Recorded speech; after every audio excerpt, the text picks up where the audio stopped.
Hello and welcome to Young Minds versus Physics. Sorry, there was a delay in posting the video. I was engaged in some other work. Okay, let's continue with electrostatics. So we have already seen what is a charge and how the charge is conserved and all the characteristic properties of charge. And then we have also seen how we can charge a body, right? The methods of charging a body. So now let us see the concept applications, right? So what we have learnt, whether we are able to apply that here or not, that we have to see this now. Right, here is a problem which reads like this. A glass rod is rubbed with a silk cloth. A glass rod acquires a charge of plus 19.2 into 10 power minus 19 coulombs. Right? So here what is given to us is a positive charge. Means, what is the meaning of this positive charge? What is the meaning of the positive charge? Means if there is a body, let us suppose that there is a body, and from the body you are removing electrons, right? So then it is acquiring some charge. And if charge acquired by it is plus q, then that is equal to plus Ne, is it not? Yes, that is equal to plus Ne. Now this is given to us. That means number of electrons into charge of electron is given to us as 10 power 19.2 into 10 power minus 19 coulombs. So this is given. Right. So this part is done right for now. Now what is asked? Find the number of electrons lost by the glass rod. So you have to find out N. So now let us do that one. So N is equal to this divided by E. What is E? Charge of an electron. What is that one? 1.6 into 10 power minus 19. So 10 power minus 19, 10 power minus 19 will get cancelled. It is 192 by 16. Right? So that is equal to 32. So how many electrons are removed from the body to attain plus 19.2 into 10 power minus 19 coulombs? Yes, 32 electrons were removed. So first part is done. So now let us see the second one. So this is the first. And now the second one. Find the negative charge acquired by silk. Right. So when you are rubbing, right? So the silk cloth took electrons. That means it absorbed electrons. So the same amount. How many electrons did it absorb? 32 electrons. So therefore, how much charge this particular glass rod is gaining as positive? The same amount of the charge is gained by the silk cloth. With what sign? Negative sign. So therefore, nothing here to say. 19.2 into 10 power minus 19. Right. Is the transfer of mass from glass to silk? So now the point here is that is there any transfer of mass from glass to silk? First of all, we should see mass is transferred from which to which. So now here you can see that clearly that glass rod is rubbed with silk cloth and now it attained so and so positive charge. That means glass rod is giving out electrons. That means where electron mass he had already given to us. Mass of the electron is equal to 9 into 10 power minus 31. Right? So that means here glass rod is giving out this much of mass with 1 electron. That means now how many electrons are removed? So now the total mass is equal to, right, N into Me. So what is the mass transferred? 32 into 9 into 10 power minus 31 kg. And now here 2 9s are 18, 3 9s are 27, 288. So 288 into 10 power minus 31 kg. So this much mass is transferred from glass rod to silk cloth, right? So these are all the fundamentals what we have already discussed. Now we are only trying to apply what the concepts we have learned, whether we understood them properly or not, right? Right. Please pause for a moment and copy or note down. Now the next problem here is calculate the total positive or negative charge on a 3.11 gram copper penny. Given Avogadro's number is so and so, and the copper atomic number is 29 and atomic mass is 63.5. Yes. Now what is the question asked basically? There is a copper coin. Now he is asking to find out the charge on it. First of all, does it have any charge? Net charge is 0. Net charge is 0, but what he is asking is you find out any one charge, whether positive or negative, that it is having separately. Like that means how much positive charge this copper coin is having, of course that much of negative charge also, but both together they will get cancelled, and then the next net charge is going to be 0. Now the point here is to find out either positive or negative charge. Suppose if I say that I wanted to find out a negative charge, that means I wanted to find out number of electrons present in it, is it not? Or if I wanted to find out positive charge, I have to find out number of protons, is it not? So once when I know this, and to this number I am going to multiply 1.6 into 10 power minus 19 coulombs, then I will be getting the positive charge as well as the negative charge. Both together of course is a neutral one, right? So they annul each other and become neutral, right? Anyway, now the point here is to find out how many number of electrons are there in 3.11 gram of copper penny. Do you know it? Yes, we can find out the number of electrons here. First of all, we have to, like the concept here is there is some substance here. In this substance, right? In this substance, usually we have to find out number of atoms present. Means first of all, always substance, number of moles of substance, right? In the penny we have to find out, right? What should we find? Number of moles. Number of moles. Number of moles is equal to, so what is the mass of the coin given to be 3.11 gram divided by what is the atomic mass? 63.5. So this gives you the number of moles of substance present inside the penny. Once when you know number of moles, we all know pretty well that so in every mole of the substance, there are Avogadro number of atoms or molecules. So that means in one mole, how many atoms or molecules are there? In one mole, 6.023 into 10 to the power of 23 atoms or molecules will be there. So in these many moles, so the total number will be, so number of copper atoms is equal to, now number of moles multiplied by Avogadro number.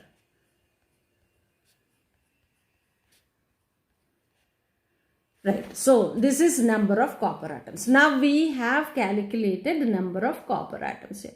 Now our point is to find out number of electrons. In every copper atom there are either 29 electrons or 29 electrons as well as 29 protons.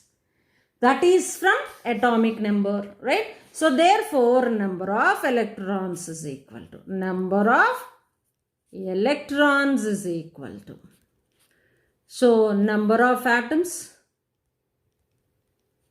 in the given substance or in the given coin multiplied by the atomic number. Very good. So we got number of electrons. Now what is the charge? Now the charge is equal to multiplied with all this, right? So please note down here and then we'll continue in the next part, right? So here in the paper beside this, right? So therefore, charge due to electrons or protons. So if I say charge due to electrons, then I should say minus Ne, right? Minus Ne. What is number of electrons? What did we get the number of electrons to be? Here we did it to be 3.11 by 63.5 into 6.023 into 10 power 23 into 29, right? So let me do it here, right? So if I say for charge of electrons to be negative, then 3.11 by 63.5, this is the number of moles in the substance, into Avogadro number gives you number of atoms, into atomic number gives you the number of charges, multiplied by charge of electron gives you the net charge, total charge, 10 power minus 19. So this whole thing is going to be, when you simplify, 10 power 5 coulombs. 1.368 into 10 power 5 will be the answer. For this you can check. You can simplify and check. Right. Please make a note. Now what is the next problem? In 1 gram of a solid, there are certain number of atoms. How much? 5 into 10 to the power of 21 atoms. If 1 electron is removed from each of 0.01% of atoms, so nothing is there. Here he gave total number of atoms. Okay, and now from each atom, 1 electron is like from 0.01% of atoms, 1 electron is taken out, right? Then find the charge gained by the solid. So first of all, what kind of the charge is gained? We are removing the electrons. So therefore positive charge is gained. So that charge is equal to plus Ne. Now number of electrons. How many electrons are removed? 0.01% by 100 into, out of 5 into 10 power 21 atoms. Right? Right. Then into charge of electron, 1.6 into 10 power minus 19 coulombs. So till here, you are finding only the number of electrons that are removed, and multiplied with the charge of the electron gives you the charge. So therefore it is 1 by 10 power 4.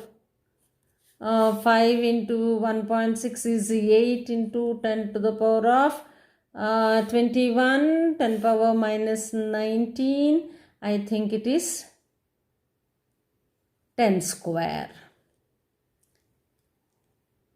Right? So now this is equal to 8 into 10 power minus 2 coulombs. Is it not? So 1 by 10 power 4, 10 power minus 4. So please make a note of this one.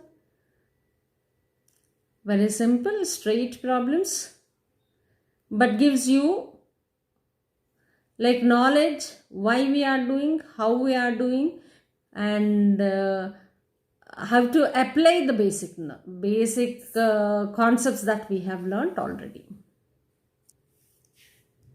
Next one, how much positive and negative charge is there in a cup of water of 250 grams?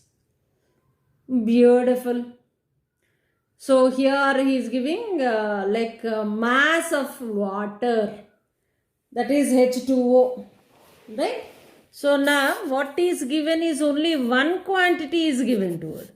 Right? Mass is given to be 250 grams, or weight is given to be 250 grams. Right. So now here what is there in this H2O? Means molecules are there. Each molecular mass will be, right? How many atoms of hydrogen?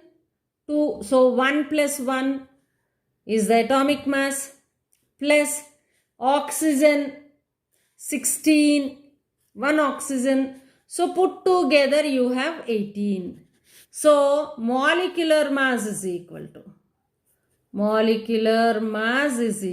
to, how much did you get? 18. So therefore, how we did the first problem in this session, right? So we have to find out number of moles. So number of moles is equal to 250 by 18. Now after this, what should we find out? Number of molecules we have to find out. Is it not? Number of molecules is equal to number of moles multiplied by Avogadro number. 6.023 into 10 to the power of 23. So we got number of molecules now. After getting number of molecules, you should know how many electrons will be there in this one. So therefore, number of electrons or protons, right, or protons is equal to 250 by 18 into 6.023 into 10 power 23. We got the number of molecules into, so how many electrons are there in these molecules? So in each hydrogen you have one electron. So 1 plus 1, 2. What is the atomic number of oxygen? 8. So 2 plus 8, 10. So therefore this gives you the number of electrons. Now the charge, suppose charge. It is because of electrons if you say, then negative charge. If because of protons you say, it is positive charge. So I'm just finding the magnitude of the charge. 6.02 into 10 to the power of 23 into 10, right, into 1.6 into 10 power minus 19 coulombs. Okay, so on simplification, approximately you will be getting 1.33 into 10 power 7 coulombs. Got the concept here? Yes, when such problems are given to us, first our aim is to find out n, because charge is equal to n into E.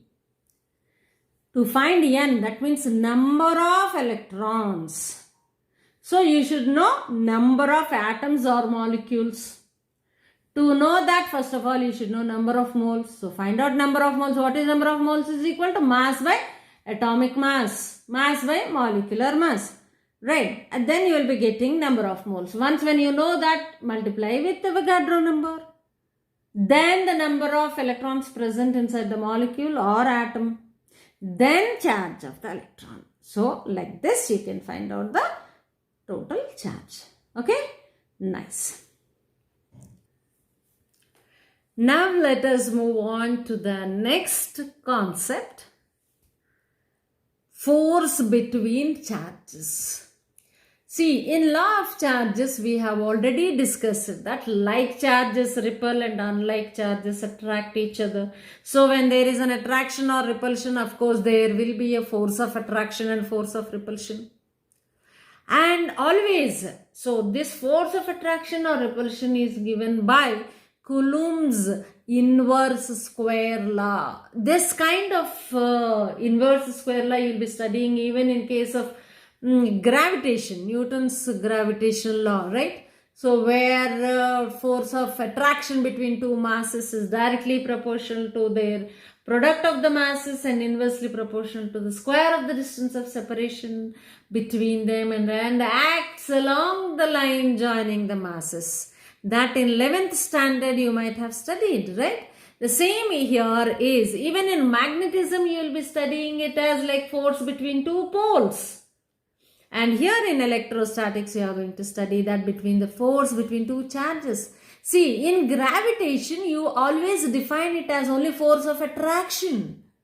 But here, two charges, we are not defining what kind of charges here are. Maybe like charges, maybe unlike charges. So, generalizing the statement, you will be saying it as force of attraction or repulsion. Very, very important this one, that you have to keep in mind.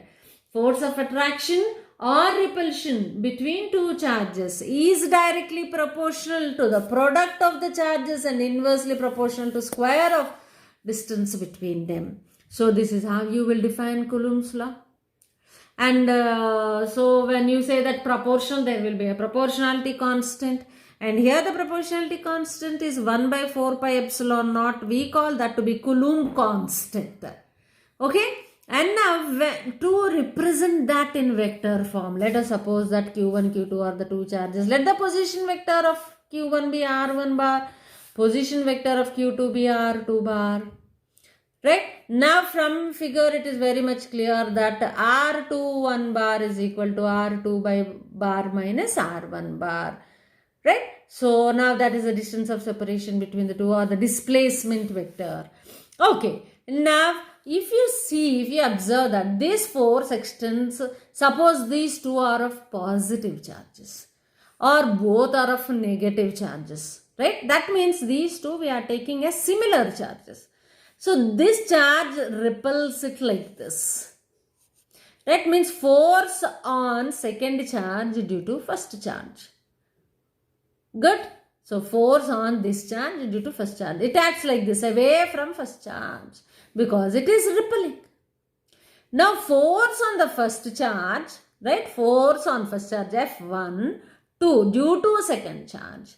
Right? So that means this charge is repelling it like this, away from again Q2. So you can see that these two are like applying charges in such a manner that they will be pushed away from each other like this. Right? Quite good. Quite interesting now. So now when I have to write the force, right? The force between these two, like force on the second one because of the first one is F21 bar. Right, that is 1 by 4 pi epsilon naught from the statement of Coulomb's law, Q1 Q2 by R square, that is R21 square into R21 cap, R21 cap, where R21 bar acts in this direction. R21 bar acts in this direction, R12 bar acts in this direction. Of course, magnitude is the same in both the cases. So, therefore, you are multiplying the magnitude of the force with the unit vector in that direction. This is the unit vector in that direction. Right. Similarly, F12 bar, yes, from the statement you are able to find out the magnitude into unit vector of R12 cap. Okay, this is how vectorially you can represent the forces acting on like both the charges because of them. That is mutual force. And here very clear that both are having same magnitude, but the directions are absolutely opposite to each other. Thus we can write it as F12 bar is equal to minus F2 bar, F21 bar. It's very clear, right? So they are like one is a negative of the other one. So in the vector form, right. So when you come to the magnitude, determination of the magnitude, so modulus of F12 bar is equal to F21 bar is equal to 1 by 4 pi epsilon naught Q1 Q2 by R square. Right. If we write the distance of separation between Q1 and Q2, that is mod of R12 bar or mod of R21 bar is equal to R. Okay. So thus we got the magnitude like this. Like 1 by 4 pi epsilon naught, as I said, it is a Coulomb constant. And here epsilon naught, 4 pi, you know 4 is a constant, pi is a constant. Now epsilon is called permittivity of free space. Now what is this permittivity? Right, from the name itself it is very much clear that permittivity is that property of the medium which allows the electric lines of force to pass through them. That means which allows the conduction to happen, or like which allows the electrical forces to pass through, or electrical lines of force to pass through them. That means which can be affected by electric field. Right? To what extent the medium is getting affected by the electric field, or to what extent the medium is allowing the electric field. into it. So this is called permittivity of free space, epsilon naught. And if you take it for a particular medium, we call it as epsilon. That is the absolute permittivity of the given medium. So whenever it is free space, that is vacuum or air, usually you take it as epsilon naught. And other than this, any other medium, you take it as epsilon, right? So this is about Coulomb's inverse square law, finding the magnitude. So now as we are talking about epsilon, not epsilon, now it is important for us to talk if the charges are in the medium other than the free space. So how do you compare the force between them? Right? Is the medium which is there between the two charges going to affect the force between them? Yes, let us see that now.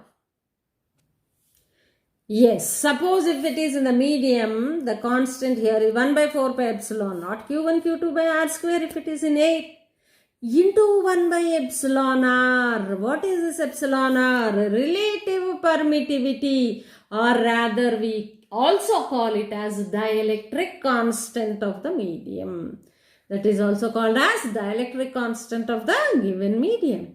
So from this it is very much clear that it is 1 by epsilon r, or if you write epsilon r as k, 1 by k times of air. Sorry, f of air, not 1 by f of air.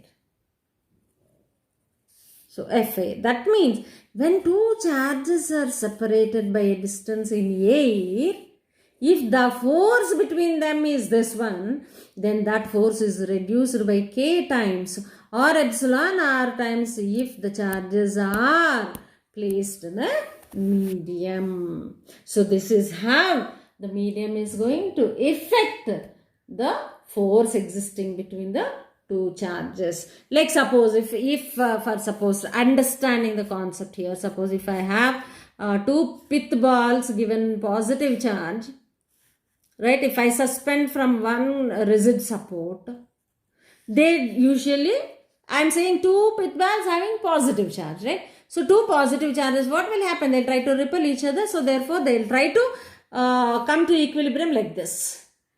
Like usually if they are not charged, they are supposed to like align like this, right? They are supposed to suspend like this under the force of gravity, right? But now what is happening? Since I am giving positive charge to them, this is of positive charge and this is of positive charge. So what is happening now? There is a force of electrostatic force of repulsion between them, or the Coulombian force of repulsion, and thus they try to move away from each other like this. Now in between, if I bring a medium of some K, dielectric constant K, then you can see that the force is reduced. And they try to come closer to each other. Which force is reduced? The Coulombian force which is existing between them is reduced, and they try to come closer to each other. They try to come closer to each other. So this is about dielectric constant or relative permittivity, which is of course defined as epsilon by epsilon naught. That is epsilon being the absolute permittivity of the medium divided by epsilon naught, that is in comparison with the free space or air. Fine?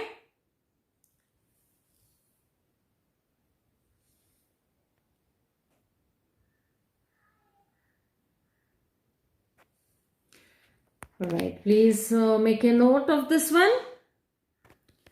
So now the next one is force due to multiple charges. First, let me take one example where we can easily understand that. Right? So let us suppose that on at the vertices of the equilateral triangle of side D, there are three positive charges of same magnitude placed like this.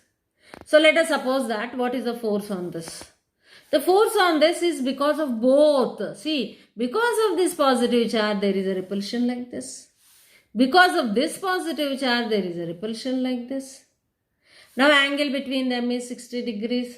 How to find out the resultant force on this? That is from vectors, you have that one. That is root of f1 square plus f2 square plus 2 f1 f2 cos theta. Or when both the magnitudes are equal, you will write it as 2f cos theta by 2, and thus you will be getting that as root 3f, where f being the force between any two charges, right? Because they are all like at equal distance. This is a special case. Don't always take that the force will be the same if it is given in a right angle triangle. No, it is an equilateral triangle. Distance of separation is same. Also, the three charges taken are here of similar magnitude and sign. Thus, this is the condition. Okay, so that means whenever force is acting on charge, right, because of multiple charges, there will be multiple forces acting on the charge. So you have to find the vector sum of all those forces to find the net force acting on the charge. So how are you going to express that vector sum? This is how you are going to express the vector sum. If R12 bar, R13, R14, R15 are the distance of separation between the charge Q1 and Q2, Q3, Q4, Q5, etc., then you will write it as 1 by 4 pi epsilon naught Q1 Q2 by R1 square, R12 square plus Q2 Q3 by R13 square, so on, right? So Q1 Q2 R13, Q1 Q3 R13, Q1 Qn R1n, like into n cap being the resultant force in which direction the resultant is acting. So like suppose here though we don't know the angles of separation, just we are generalizing it, but when you move upwards here you can see that this is how the resultant will be acting, isn't it? F net will be acting in this direction, right? So that is bisecting the angle between the two, because the two forces are of equal magnitudes. So in this direction you will find out n cap, and then you will multiply to find out the vector form of this. F net bar is equal to root 3 times of f into n cap. Okay, please make a note of this, and in the next video we can see the concept applications of force due to multiple charges. See you again, and if you have not yet subscribed, please subscribe.